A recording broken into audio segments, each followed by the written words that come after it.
Welcome to the first session on the last day of SPR, bright and early. Thank you for being with us. My name is Brittany Cooper.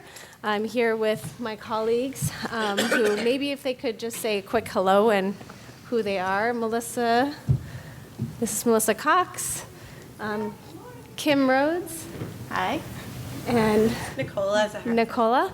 The four of us came together as part of ECPN to organize this session, Research to Policy Translation, a primer for prevention scientists. So we're really excited to have a panel of distinguished guests with us. But we're going to do maybe a little bit more of a non-traditional session for SPR and actually have some interaction with the audience, have you talk to one another. I'll get to that in just a little bit. But to start, because this is an ECPN-sponsored session, I wanted to give you a little overview of what ECPN is. For those of you who don't already know, it's the Early Career Preventionist Network. So the four of us who facilitated this session are all actively involved in ECPN. It's targeted to early career individuals. That can be students, postdocs, newly hired or early career faculty members, practitioners, or other prevention professionals. So if you're not already involved and you're what we might call early career, however you define that, feel free to learn more about that on the website. There's a table out there. You can sign up for the listserv. A lot of sessions get organized by ECPN, and we play a large role in the conference itself. So it's a great group to get involved with. So I encourage you to do that. Here are some of the many benefits of being involved. Definitely a networking and professional development opportunity. We get to meet people like those people you see on the stage, senior prevention scientists in the field that we look up to and who are our mentors. So definitely encourage you to learn more about it if you don't already know. So on to our session for today. Like I said, we're going to do a little bit more of a non-traditional session. I'll start with a bit of an introduction, and then we are going to actually ask you to talk to one another. So I know it's early in the morning. We'll ease you into it, but we would like you to kind of talk to one another. Again, we're all about networking, and also learn a little bit from you as to why you came to this session this morning. We'll have our panelists introduce themselves. You'll learn a little bit more about their work in the realm of research to policy translation. Definitely have lots of time for questions and answers for the panel, for broader discussion, and some debriefing at the end. So to start us off, this session is research to policy translation, as I said.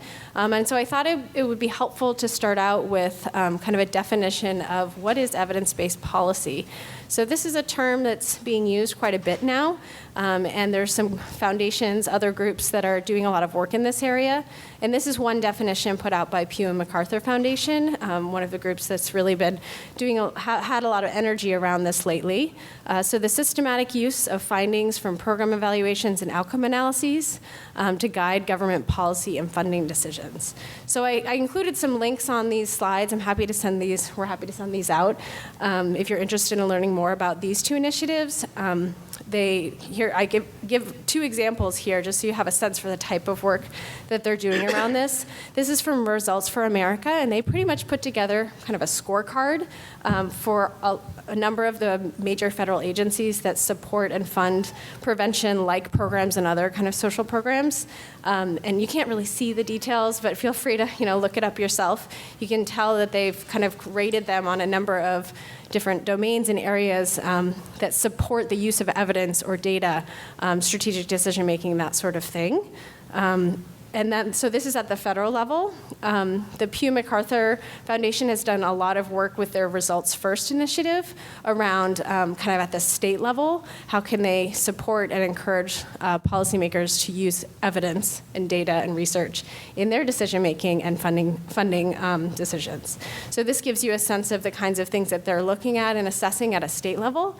And this report is really excellent. It goes across multiple domains, child welfare, juvenile justice, behavioral health, and to determining kind of to what degree are state-level policymakers using evidence.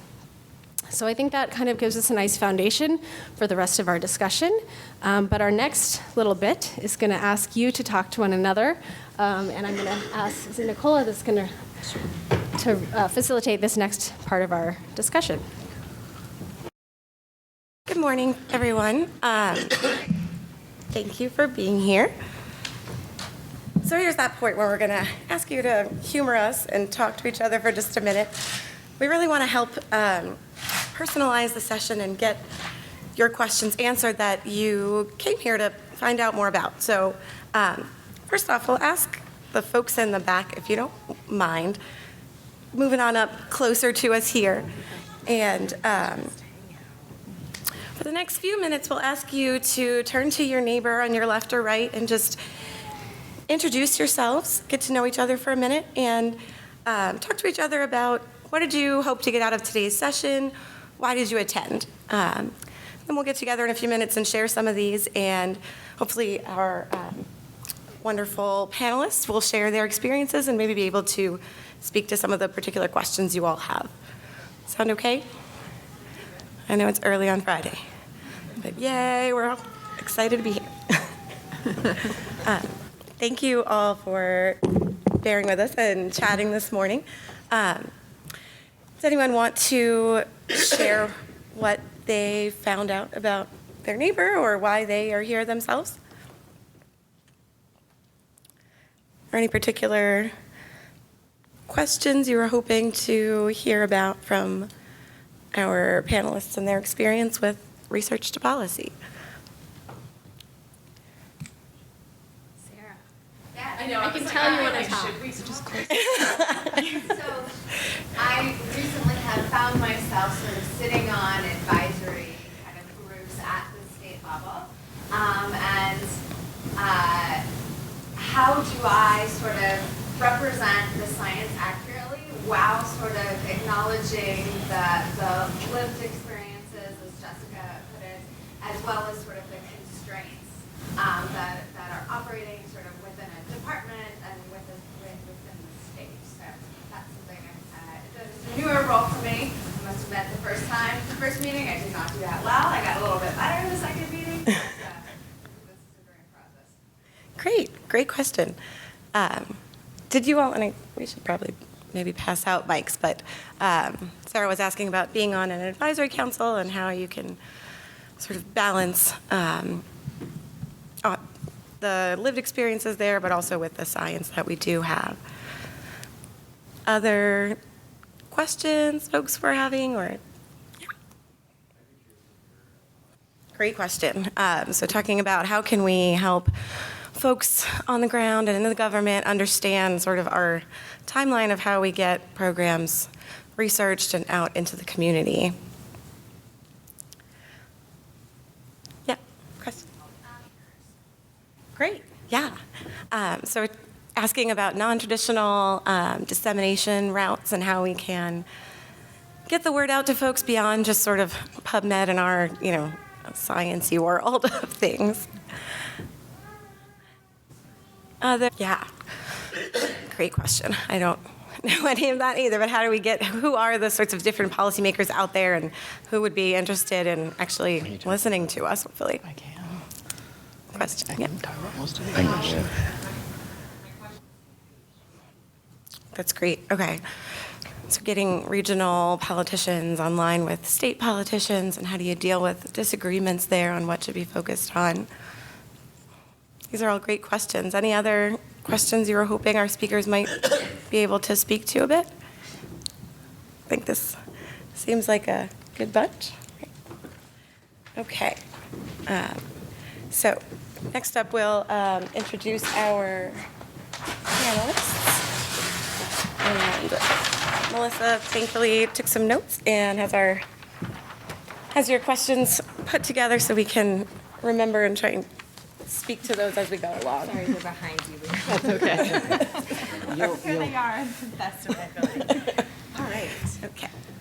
Okay, so thanks again for being here. So we have three really fabulous people that have gratefully joined us this morning that have experience in the research to policy translation sphere. They represent quite different areas, both in terms of the type of policy work that they're doing, the content that they are embedded in, and the types of organizations that they represent. And so we wanted to just briefly introduce our three panelists. So what I'll do is just give a little bit of information, but really we're going to have them introduce themselves by sharing a story about an experience that they've had and been engaged with in terms of policy work, just to give you a better sense of where they're coming from and the perspectives that they can share today. So our first panelist, many of you probably know, is Phil Graham. He is near my home in North Carolina. He's at RTI International. He's the Senior Director for the Center on Social Determinants, Risk Behaviors and Prevention Science. He's also a board member of SPR. And Phil really looks at the impacts of policies and practices as they relate to youth access to substances, as well as how systems respond to communities of color. So I will have Phil now. Do you want to introduce yourself a little bit more and share an experience? At 8:30 in the morning. Good morning, everyone. I was taking several notes and trying to stay on track since this was well organized and scripted, which I actually appreciate. 8:30 in the morning. So the story I want to tell was really about an organization not doing policy, and then fooling itself that it does policy, and then really trying to figure out what that would look like in practice. RTI International is a 60-year-old institute. For those who know Research Triangle Park, it was the first organization in that. And RTI has prided itself for 60 years of doing rigorous, objective research, and then it was for someone else's job and responsibility to take that rigorous science and turn it into policy. And we did that intentionally. Over time, we began to say we do policy work, and I pushed back and said not really. And what I mean by that is, what does policy analysis look like in terms of the research we do, and really talking about the things that folks do in the field? How does that impact the lives of people? And so we begun to do a better job of thinking not only about doing rigorous science, but more importantly, how does the learnings from that rigorous science inform what is done in communities? And so there were several questions about how we engage policymakers and how we do creative dissemination. And so one of the things that we've been doing is figuring out within the state of North Carolina, how can we be a better resource? Let's see, Thursday morning I was talking to the governor's policy advisor, and she said that I don't want you to send me a report. What I want you to do is to send me a report and say, on page 7 is the answer to your question. And that's a small but important reminder that folks don't have time to digest our 300-page reports and our peer-reviewed journal articles. The other thing that I've been doing, and answering another question is, folks have asked the question, well, how can policymakers find us and how can they understand? That's the wrong question. And so one of the things I wanted to make sure I was doing today is with SPR is that we are missing the boat. We have to figure out how to go to them. And that's about how we take what we put in scientific journals, digest down to something that folks can quickly understand. That's a mind shift and a paradigm shift for us. And it means that we think about things, we've been doing things like infographics around policy decisions. And so again, distilling a 300-page report or a 25-page journal article down to one page about what are the key take-home messages embedded in our research. Yesterday we had a seminar looking at ECPN and SPR, and one of the things, and hopefully my colleagues on the stage do not throw things at me, is that prevention scientists, folks in the academy don't understand state systems. And so spending the time to understand state systems is the way we change policy. And so when you don't understand those systems and you start using your acronyms and talking about your T values and your P values and your power analysis, you miss the moment of changing policy because you lost folks with our jargon. So one of the things that we have to do is work on our own translation into plain language about what we do. And so one of the things I've emphasized in my team and in the center is that how do we begin to do a better job of taking what we've learned, organizing in a way that can be given to policy. Last thing, and you haven't put me on the timer yet, so I didn't see anything, is that I am also the chairperson for what's called the Influence and Impact Policy Committee for the National Prevention Science Coalition. One of the things we are trying to do there is to create a prevention science caucus. And so Denny Fishbein has charged us with, I think, an almost daunting task of getting Republicans and Democrats to come together to advocate for prevention science. And so the Prevention Science Caucus charge is to get a bipartisan group of legislators to begin to understand what prevention is, what prevention science is, and more importantly, how you begin to disseminate that in a way that truly informs policy. So I have just gotten into policy in this way after doing research for 20 plus years on around about what works and what doesn't work, but more importantly, how do we begin to make sure that state legislators, NPN directors, anyone who's actually promoting the implementation of what we do in a way that's understandable, that is usable, and is scalable. And that first requires us to stop doing what we're doing in terms of sharing the information in the way we package it. And so as I tell folks, if you are really interested in change, we have to often change the way in which we do our business. And so that's going to take a while. And we're not doing that at SPR in the way that we need to. So spending time about what does translation of our science look like for the folks that we think need to adopt and use in a way that we think is most appropriate. So, thank you. Great. So now we have Lauren Suppley. So she comes to us from Child Trends, and she's the Deputy Chief Operating Officer and Senior Program Area Director for Early Childhood Development. And she is a recently elected member of the Board of Directors. Hey. Good morning. So in the comments that I make this morning, I'm going to flip back and forth between my current role at Child Trends and my previous role working for the Administration for Children and Families for 10 years in the Office of Planning, Research, and Evaluation. And so in my sort of success story, I think I want to give like two brief examples from either of those because they're very different roles and they may be more or less easy for you to think about how it fits into your world depending on where you sit. So starting in my past role, the Office of Planning, Research, and Evaluation is the primary research and evaluation office that advises ACF, which primarily funds most of the child and family poverty programs at HHS. And in the role of a researcher there is really as sort of a thought leader and a partner to try to work with program offices or the offices who give grants to states and communities for services, as well as political appointees, to understand sort of what do we know in science and how does that inform the policy they're trying to shape.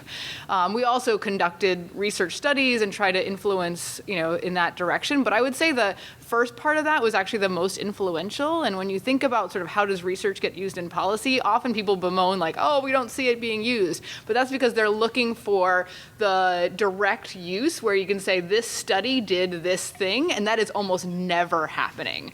Instead, it's conceptual use, which is that it changes the conversation that people are having in the policy community to align more with what we know about what works and what we know about prevention and development.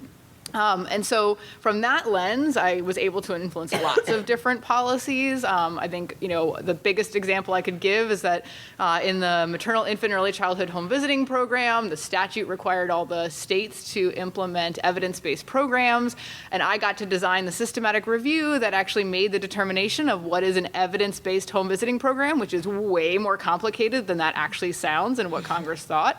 And it made decisions about millions of dollars. And so it was really high stakes, and that continues to be used in policy decisions at the federal and state level.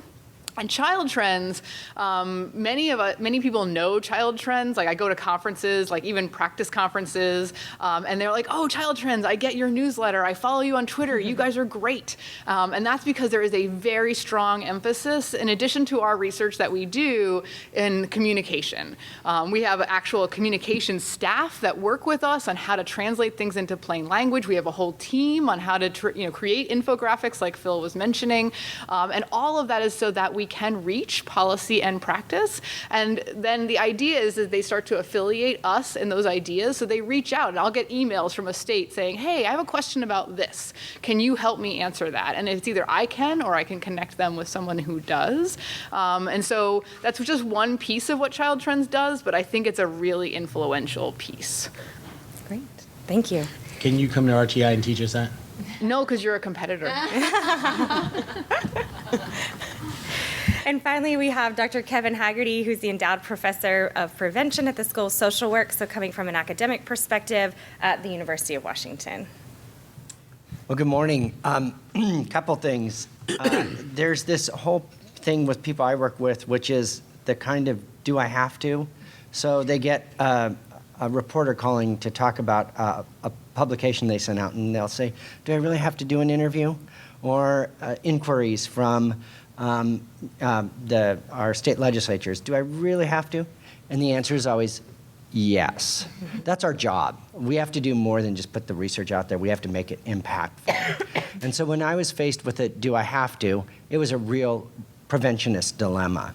My dilemma was, as a prevention researcher and knowing about availability, the work that Phil works so difficultly to address, as our state was looking at legalizing cannabis, I was invited to be a part of that initiative for cannabis legalization and to put a prevention focus on it.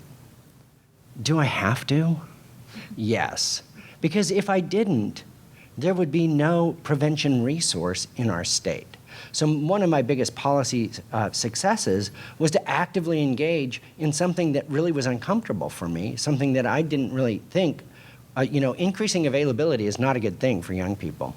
And in our state, we had chosen to increase privatization of liquor stores with an initiative, and all I did was push against it. Did, op-eds in the paper around why access was a risk factor, not a good thing.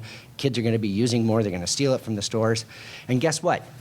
It passed, and there's no money, tax money from liquor going to prevention in the way that it was. So when this opportunity came to me, the do I have to, I said yes, and really worked with our state NPN to say what currently is available now. No state resource was going into prevention.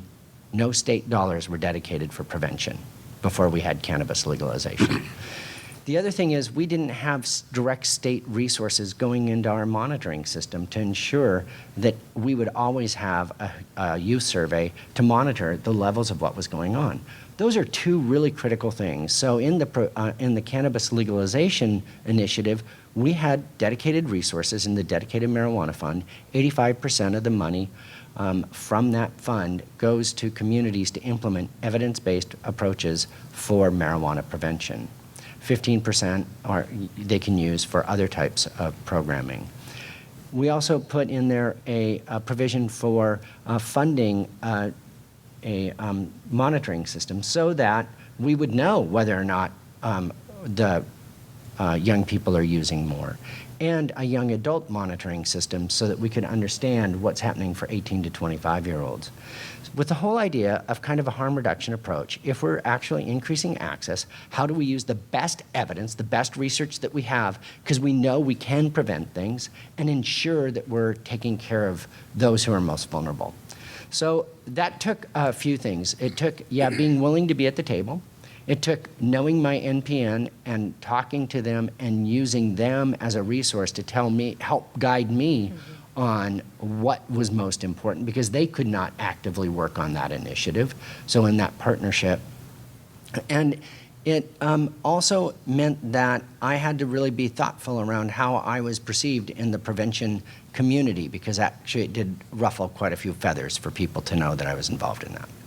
I can talk about that later. Great, thank you. So now, as you can see, we have a lot of different experience here in this room. So we're going to move into a Q&A portion of this session, and we're going to do this in kind of two parts. So the first is we have provided some questions to our panelists, and so they are going to respond to one of them to get us started about some of the bigger questions that we had pulled together on this topic. And then we're going to open it up for you to ask specific questions that are of interest to you, and with the mindset that we'll keep in mind the things that you've already shared with us in hopes of answering those throughout this portion as well. So let's start. Phil, do you want to go first? And I'm going to sit down at this point, and we'll just use these microphones, and I'll come around with the microphone when we get to that portion. Am I answering the question that you have here or doing something Whichever else? one you want. Okay. So I've been giving two scripted questions. And for those that know, I do a horrible job at following rules. So my first question says, what are different types or mechanisms of engaging in policy work as a prevention scientist? So one of the things that I try to do is have a seat at the table where decisions are being made, and so to make sure that folks are really working with the best evidence possible. And so what that has allowed me to do is to be involved in things like the board of SPR, but more specifically, the National Prevention Science Coalition is a great example of leading the Influence and Impact Committee. And that's really in terms of how we better inform national policy. And so one of the things that we've been doing at NPSC is really sponsoring congressional briefings. And also last year doing SPR, we had Hill visits. And so figuring out how we can do a better job of getting in front of our federal decision makers with prevention scientists, and the way in which we did that was also partnering. So I think poor Melissa had to hang out with me and go visit folks in North Carolina, and that was across the political spectrum and really about how do you talk about this work regardless of political ideology. One of the things that, and so as a part of the board member, my one big platform soapbox issue is to make sure that prevention scientists are not remaining in an echo chamber. And what I mean by that is how we talk about the work needs to be done in a way that resonates with any and everyone, regardless of political ideology. It also means that we have to check our biases at the door about what we believe is right in the world versus what is wrong in the world. And by understanding different perspectives, we can reframe our conversation about what works. And so the example I've been using is this notion of guns in schools. So I ask you a question. Who believes that guns in school are a good thing? Who believes it's a bad thing? Okay. How much evidence do we have that guns in school are a bad thing? Zero. And so this is an issue about, we talk about evidence-based and evidence-informed. We would say that this is the dumbest thing ever, and someone's going to ask you, and what's the evidence for that? And what do we say?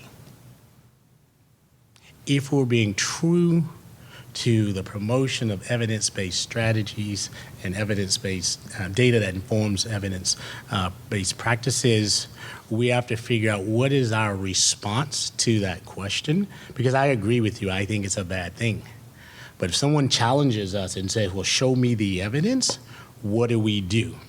If you stumble and you hem and haw, then you've given credence to, you really don't know what you're talking about. And so that's an example of how we have to be thoughtful about how we talk about evidence, particularly on hotbed issues that are relevant to the daily lives of individuals. And so as a mechanism, what I'm doing, for example, and as chair of Impact and Influence, and actually a board member, is to challenge us on being thoughtful about not being in an echo chamber.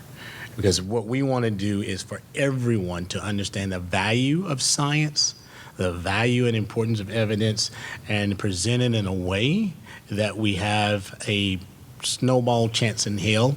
I'm sorry, I know this is being recorded, I apologize.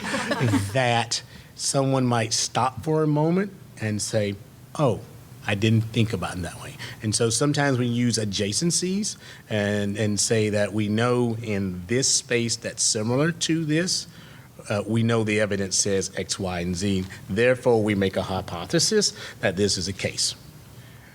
But we don't do that. And so one of the things I want to employ you, particularly ECPNers, as we are moving into a different time where evidence and science is under assault, to be creative and thoughtful about how we frame the conversations to at least get people to pause for a second and say, maybe.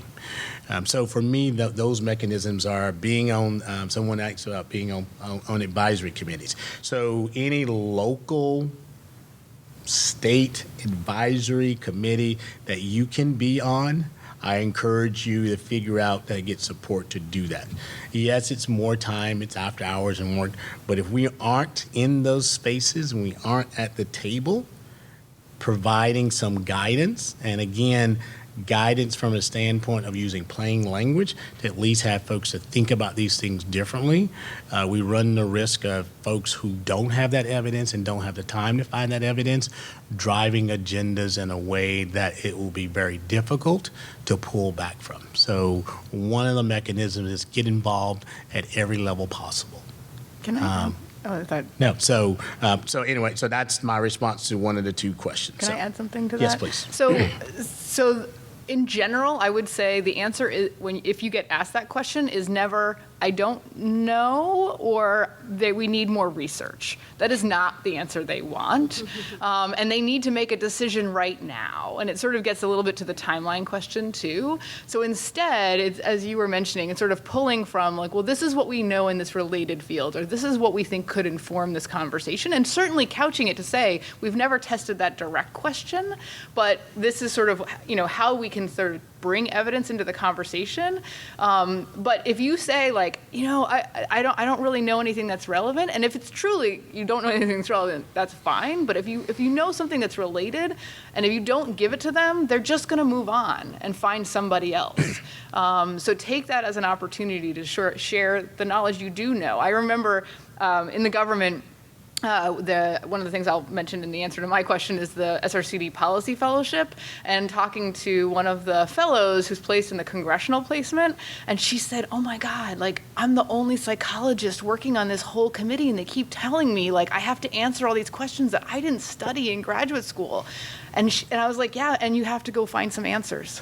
Like you're gonna have to go pull in PubMed and get the answer, and even if you're not the expert, you need to get them something. So I'll bring an example. So Child Trends has a whole division on reproductive health and family formation, and we do a lot of research on reproductive health and pregnancy prevention, and we get asked to answer those kinds of questions. For us, like one of the things, the way we're structured is our board is actually half Republicans, half Democrats, and that's intentional. We are very clear that we are a nonpartisan organization, and so we make sure that every statement that we make is backed up by unbiased science. So we need to pull from the scientific field and not just from the area that supports your perspective. Like we criticize policymakers sometimes for doing that, and I think the research community sometimes does that too. And basically just trying to stick to like, what does the science say without inserting our opinion on something like that? I mean, and that's a very specific example. There's other areas where I would say you probably have a little more leeway, but it takes a lot of care. And the other thing I'll say is we talk a lot about thought leadership, and particularly in the social media context at Child Trends, we get very encouraged to use social media because that's how policymakers and the media find their information now. So if you want to make an impact, that's where it is. And being clear that whatever statement you're making is a nonpartisan statement. So like if you're gonna have a Twitter account for professional work, being careful like to maybe not bring your personal perspectives in if you want that nonpartisan reputation. But if you don't want to sort of go in that direction, you can have that Twitter account and talk about whatever your personal opinions are, but know that that's going to bleed into your professional life. Right. I'd say another way to approach that is to find the universal value that we all believe in. And there's a universal value. We all believe, like one of the hottest topics right now is healthcare. And I think we can all agree that healthcare is one of the most important things we can focus on right now. And then can I tell you a few things about what we know about healthcare, particularly for women? So kind of build from where there's the common agreement and then take the science and put it in by asking permission. Can I tell you a few things you might not know about X, Y, or Z that are very backed up by research? So you have to stay really true to the research, but start with that kind of universal value. And, we all care about kids and their future development. Can I tell you a few things about what's happening with kids today? So you find that universal and pull from there. Oh, I think it's your question. Oh, is it my question? Okay. Yeah. Yes. Okay, so I was asked to talk about kind of initial steps of getting involved in policy, and there was also a question about stakeholders that I think can kind of bleed into the same question. So I'll go back to if you've been in a session with me already where I've mentioned this, I apologize for repeating it, but there's a whole body of research now studying on the use of research evidence in policy. It's fabulous. If you don't know it, you should get to know it because it's debunking a lot of myths that people have about it. And there's a great article that Kim Dumont it's online. You can find it easily, sort of summarizing what we've learned, and Karen Bogenschneider does it at the state level. But the two sort of things that I would bring in from that, so first of all, it's all about relationships and trust. So it gets to that sort of like, is somebody going to trust that what you're sharing is not agenda laden, that you're really bringing in the science? It's about sort of, how well do I know you? And so in order to sort of start in this, I would say you need to start with building those relationships. It could be at the local level. It could be networking and finding somebody who does know somebody at the state level or at the federal level. It could be through a more structured mechanism like the Society for Research and Child Development's Policy Fellowship or APA's Policy Fellowship, which actually places you in state or federal government or congressional office for a year, for up to 2 years. And that is an excellent way to actually get to know relationships and how to do this stuff. So that's where I would start. Start small and sort of build from there. But I think then the other thing is paying attention to sort of your reputation as a scientist. Like, how do I want to be known? What is the kind of research I want to be known for? Because people are going to come to you. Like, the reason we're on advisory groups is because somebody got to know that we're thoughtful and we have research in a relevant area and they knew to reach out to us. Like, all of those things are relationship-based, but they're relationship-based because they sort of get to know who you are and what you could contribute to the conversation. So those are, I think, the two things that I would keep in mind as I was starting my career. I don't know if you guys want to add anything. I would add one thing, and this is a recent interesting thing for me, is donate to a candidate, a legislative candidate in your district. Know who your state legislature are when they're running for office, make a small donation, and then when there's issues that come up, call them, and they call you back. They call, my state legislator calls me and says, you have information about this. And so it's at the state level, it's a pretty small investment that you can make. And it's not that people pay, I'm not saying it's a quid pro quo kind of thing, but you have their attention and they know who you are. So take advantage of it. It's about relationship. Go to their fundraising events. Spend time knowing who in your own district is representing you at the state and have conversations with them, get to know them. Because when issues emerge, then you get on the phone and you call them and you get their staffer and say, hey, this is Kevin Haggerty. Oh yeah, well, Bill will talk to you, So use that influence of that relationship. Yeah. I guess the only thing I would add is to volunteer your expertise. Often but someone asked before, sometimes people don't know where their expertise is, even in their backyard, and so be strategic. The thing I struggle with is, again, it goes back to the issue about echo chambering. So I don't know if I would only contribute to one side because to my point is that you want to make sure you are spreading the wealth because this is about informing both sides of an issue, and you already know and I want to be also practical and realistic. There's some spaces where folks have an agenda and there's nothing you can say because it doesn't fit in that. Be savvy enough to understand that too. And so, my wife has been working with me because I always thought I could convince folks with data to change their, faulty thinking. And I've learned in the last couple of years that that's not necessarily true either. And so, and that can be frustrating. So I do say put that in context, but volunteer. And so this is not all about, someone going to pay me for my time and expertise. Get involved. And when you do that, when there is an important issue, you will get the call to inform that decision. And so I think, and this is about, for me, the long game. So get involved, and so from there, that's how you build trust and relationships and authenticity. And as you don't just show up because it's of your self-interest, it's bigger than that. So find out those opportunities and get involved that way. I think you have to take small steps. You have to take small and think about what the smallest meaningful way you can make your research relevant to real world issues, and how does your research have an impact besides other than publication. And that might be very different than talking to the state legislature. It might be talking to practice communities in your community around what are their policies around how they're doing X, Y, or Z. Because policy is at a whole lot of different levels. And so it can be clinical policy, it can be an organizational policy, it can be a city policy. So start small.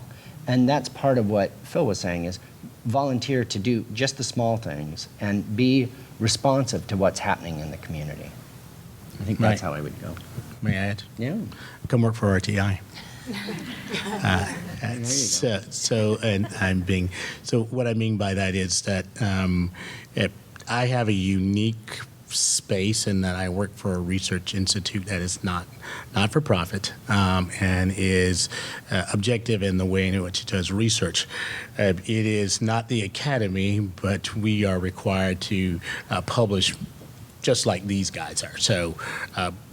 But part of our work, and when we do work for the federal government in terms of contract research, is directly designed to inform policy. And so I do lots of national cross-site evaluation to help federal agencies decide what works and what doesn't work.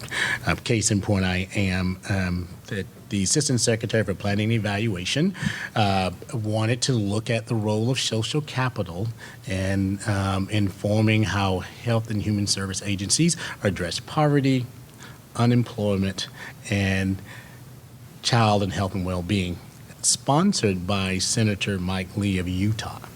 So I was like, who knew that the federal government was interested in social capital? I've been doing work around social capital for the last 20 years, dibbling and dabbling, and so that previous work has led an opportunity to inform how we disseminate best practices around how human service agencies can actually understand what social capital is, how it might inform the way they do the work. So that's an example of doing federal work to inform policy. I also, Robert Wood Johnson's Boys and Men of Color major initiative called for looking at trauma and healing on boys and men of color. I'm the evaluator for that. And that's actually using a developmental evaluation approach to understand what are the most effective strategies around addressing trauma and healing, and more specifically about how changing how systems respond to issues of trauma and healing among boys and men of color. And then last but not least, I am now working with the state of Georgia around really using social indicators to inform just community decision making about where resources are. Those are examples of at the federal, state, and local level of our research that is informing policy in different ways. And I had some decent publications about some of that. So we're able to blend all of those and to be involved in these kinds of initiatives. So finding an organization that values all of that, and I'm just kidding, it could be Child Trends, although they're not as good as we are, but or University of Washington. So it's more about finding an organization that understands and supports all of those things. But it doesn't have to be a tension. It's about finding the right organization and its values around doing that kind of work. As early career researchers, is there anything that we can do in the early development of our studies or in the writing of our grants that will make the research to policy translation easier throughout the whole process? Yes. And this is another personal sort of soapbox for me, so I apologize. But it's doing a much better job of intentionally involving stakeholders from the start. We often sort of bring them in maybe to sort of sign off on one piece of it or advise at one meeting. But if you really want the findings to affect what happens, you need them involved from the start and throughout. So that means helping you think about the design, helping you think about the sites, helping you think about what the curriculum might include, what measures you're going to ask of the people in the study, and then bringing them when you have results back into the room and do like a data camp where you're like, this is what we're finding. What does that mean to you?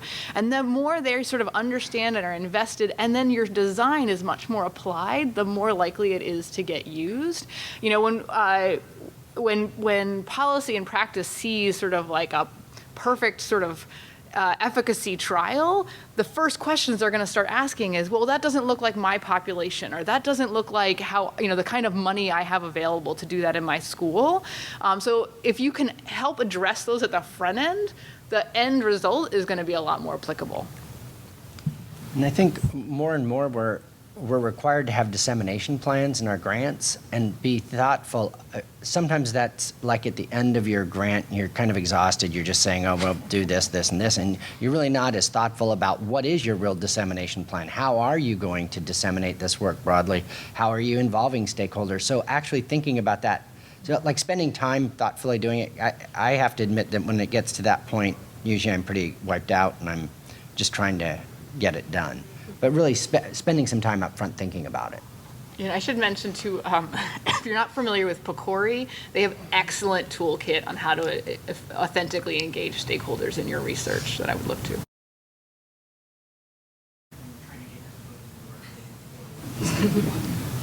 No. Not in my world, no. Impact what? Impact who? Yeah. No, and I think what you're raising, though, is there's an inherent tension, particularly early in your career, if you go into academia, in that you're being rewarded on one hand for things that may not actually matter in the policy and practice world, and do you split your time and attention? Or, you know, I've heard some people say, like, well, I waited until I got tenure, and then, you know, I really started to dive into it. I do agree with, I think it was Phil that made the point, like, start small. So you can still do something small and still meet the other sort of areas that you have to meet in academia. The other option is to choose a place like RTI or Child Trends or many of the other firms that, you know, we actually don't do as many, we do peer-reviewed articles, but not as many. We do more reports and briefs and blogs and these types of things to actually reach those audiences. But it means that, like, while we could go back into academia, it's a little harder because we don't have as many peer-reviewed articles as somebody who's stayed there. Okay, can I soapbox for just a minute? Yeah. So my question, I'll go to my question that I wasn't going to answer, but I'll answer based on what you asked, was how has this work been incorporated into and valued in your own job effort and promotion? I would say in relation to policy influence on promotion, it's not really a criteria for promotion. And I'm going to challenge you as new academics in institutions that are entrenched in really old ways of doing things and thinking, that we need you to change that. We need you to change what are the criteria for promotion.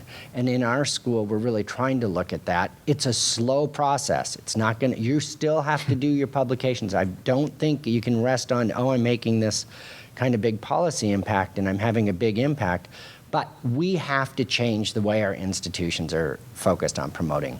And you are the next generation that can really lead the way and say, you know, why aren't we looking at how are we, it's not just the publications out, it's what's being impacted from the publications. And it's not an impact factor, that's just citation index. I mean, the impact factor is what policy came from that? How many people's lives have changed from that? How have we reduced pain in the human condition because of what we're doing? Those have to be looked at in promotion and tenure. And we're not there yet, but we'll get there if you leverage and push on the institutions to say, you know, have we thought about changing that? So in our yearly report now, in our academic institution, we have an impact paragraph we have to do on how are we impacting, how is our work impacting the field? Yeah. What is important to your career? I have, as a center director, my staff has been driving me crazy with that same question.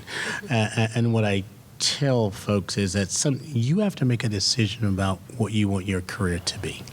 And I don't mean to be blunt about it, but I will be blunt about it. And that often folks say, well, how can I get it done in 40 hours? Therein lies your dilemma. It can't be done in 40 hours. And so you have to make decisions about where you place the value in your career and making that decision. I consider myself an applied prevention science. So early in my career, I made a decision that I was not focused on publications. And one of the reasons I went to RTI, because what I was interested in is changing communities, and figuring out how to bring the best science in a slightly different way and engage folks who hadn't been a part of the process. As my career is going, I also realized that in some ways I did a disservice, and I needed to share our learnings too. And so then it's about creatively disseminating what we do. And that's just a balancing act. And so, but at the end of the day, it comes down to two things for me. Being in the right institution that allows you to do that, or at least you can, not ask for permission, ask for forgiveness later. And what is most important to you. No one's ever going to be able to give you that right balance to do those things because it's different for different people. Some folks are more efficient than others, and so it becomes almost impossible to have a set rubric or this is how it's done. So at the end of the day, you have to decide. And I would contend the fact that you're in this room and you're at this conference, you've already decided it's important. So I trust that you're going to figure it out. And so part of that is partnering with individuals. I think, the other thing with the academy is, and it's changed, team science, I think, is important. And so less focused on the individual accomplishments, and if we can figure out a way to value team science and collaboration, I think that also provides an opportunity to do more. And so you get isolated and someone says, well, if you're not first off on everything, then you're not doing what you need to do.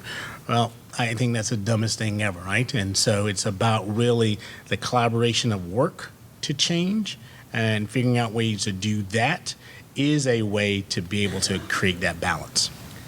So I have slides that I give at a brown bag of non-academic career pathways to help people make that decision, because there isn't really a lot of guidance out there. And I cite a blog that was now a few years ago of a woman who was an economist, went into the government for a year and then went back, and she had this great table that compared sort of academic research and policy research. And I'm not going to remember all of them, but the ones that really resonated to me were, in academic research, you find a question you're really interested in studying and then find a way to study it. In policy research, you get a really complicated question handed to you and you have to figure out how to answer it. But one of her other points was that in academic research, it's often been very isolating and sort of it's a PI and maybe their team, but it's not a lot of collaboration. I know it's changing, but in policy research, it's all team-based. Almost every project we have at Child Trends, it's a team of people who have lots of different expertise that are bringing to bear to these very complicated questions. And so when we hire at Child Trends, but also in the government, like I was looking for very strong social skills, very strong oral and written communication, like the ability to sort of understand and empathize with programs and state administrators. So those are sort of the softer skills that you need to bring into this collaboration that Phil was talking about. Okay, so you've heard two non-academic oriented folks, and I think I'm going to piggyback on what they said because I think Phil's point around know what you want to do is really important. And I have lived a very non-traditional academic pathway. I probably am the most non-traditional academic that you'll meet because I wasn't doing this to get tenure and promotion in my job. I was doing the work. I was an applied researcher doing the work and making things happen. And if that's what you're about, that's what you're about.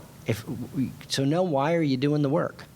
And one of the things that I often ask the researchers in my research group when we're talking about research articles, I'll say, so what? What's the purpose of this article? And if you can't answer so what at the end of your research, like why are you writing this paper? What's it about? What's the purpose?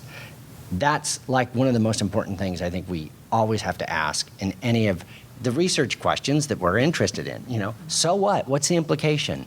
How is it going to change things? And I think that's really important. Can I raise one other question? I wanted to just raise another question that comes up for me a lot in work I do within communities that are receiving federal grants within academics that have a lobbying requirement. Every quarter you get or semester you get the thing from the office asking how much lobbying you've done. Oftentimes there's a real fear of lobbying, and people go, oh, I can't do that. I can't talk to my legislature and community groups will say that. CADCA groups will say they can't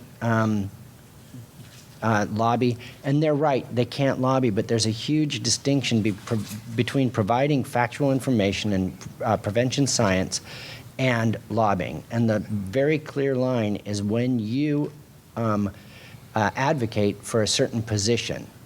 And so if you say vote yes for bill number 1620, then you're lobbying. But if you say, here's information that would be important for you to understand the ramifications of Bill 1620, you're not lobbying, you're giving information. And we can give information all we want without being in that lobbying area. I know it's a fine line and people get worried about it, but I think they over-worry so that they don't advocate, and that's problematic. And so I just would encourage people to have that sense of permission that giving information to people that's part of our job. Yeah, I'll just second that we ended up hiring a lawyer to help us understand the tax law around this. And it was very illuminating because there is a lot you can do before it's defined as lobbying by the IRS, which is what the federal agencies actually care about. So I think your guidelines was spot on. All right. So we have just a few minutes remaining, and what we were wanting to do with the last part of this session is to try to bring it back to you all, discussing some takeaways and trying to synthesize what we've been discussing thus far today so we can leave with kind of a way forward, right? So we have just a few questions for us to consider. So kind of a similar format to what we did earlier. We'll just have you discuss these. It was going to be, a couple minutes. Now it might be more like 1 minute in pairs or whatever groupings you want to do. Each question in turn, and then we'll come back and kind of share with the larger group what we think about these different things. So the first one, we thought there's 3 W's. There's 3 W questions here. The first one is what. So what were some of the takeaways? What did you really notice about this discussion that stood out today? So I'll give you 2 minutes to discuss that. Yeah, no. Okay, so that's our signal to come back together here, because I think the other two questions are even more meaty, so I want to make sure we have time for those. So who would like to share what you noticed about this discussion, what you got out of our time together today? Yeah, I like the proactive. I would actually push against extrovert. I am an introvert. And I actually just gave a brown bag at Child Trends on how to network for introverts.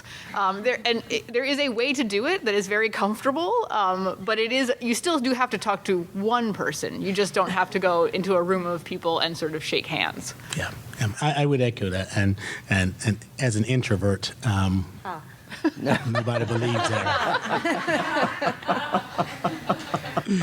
I would say being married to an introvert who has developed a national civic engagement policy approach, she just afterwards didn't want to talk to anyone else because it's about energy. So being an introvert is no way prohibitive in being in space. It's just that what you say is when you say it, everybody listens because you're not like me talking every second. And so it's about the value in what you add. And so I would encourage everyone, so do not let that be your excuse for not being engaged. You're just much more strategic and targeted and focused, that's all. There's a great book called Quiet, if you haven't read it, about sort of how to have an impact as an introvert in a world that won't stop talking, or some like variation of that on the title. And I think what Phil said, it's great because when quiet people talk, people listen more. And so their impact of that is really profound. So it's a great book. Yeah. And I'm not an introvert either, but my wife is.